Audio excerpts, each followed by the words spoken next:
One of the main things I ain't never been able to understand. Can't nobody make me understand this. How do women have kids with men that's sorry and don't put them on child support?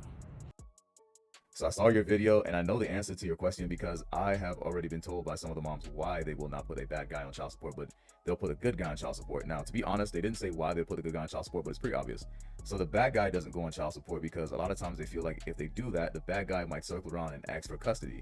And so they want that person to stay away from the family. So they're not going to put them on child support because in some cases they do try to get custody and they don't want to share custody. So they say, you know what, I'll take no money and I'll have my kid full time and he can just go on and live his life. Now, the good guy, the reason why he's on child support is because, well, he has a stable job more than likely, and there's a possibility that he can get into a relationship and have more kids. And God forbid that the other person puts him on child support, then your kid comes in after, then they're going to get less money in child support. So they could be in a situation where the dad is paying $1,000 a month. And I've heard the stories, so don't say that you don't know nobody getting that amount. That's you don't know everybody in the world, but there's a lot of people that have arrangements outside of the court where they're actually getting steady income from their dad or even the mom. But let's just say they take it to court and they get less, then they're upset about that. But they'll take it to court because that person has a stable job, and then the uncertainty of that person, deciding to flip on taking care of the child is always going to be there, even if they know that person is a good person. And also, worst case scenario, if you put somebody on child support and they're a good dad, they're going to want custody, and then if you're stupid, you'll probably try to fight them on it and blow through money on both sides. But that's really the downside of doing it a lot of times for the moms, to put good dads on child support.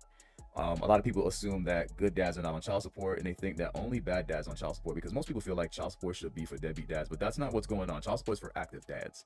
Child support is for dads that are in 50-50s. I've seen guys that say they have more custody than moms still pay child support. So the system itself is set up in a way that it really entices some mothers to go into the system and try to seek additional funds from the dad, and sometimes they end up with less than what they're getting outside of the court. So it's a dirty game, man. I think the dirtiest game that's being played is a situation I saw my friend get caught up in, where he was dating somebody that already had 2 kids and they're from 2 separate baby dads. One was paying, one was hiding, so no money by one of them, and then he becomes the 3rd baby dad, and then now he's paying damn near $1,000 for his kid.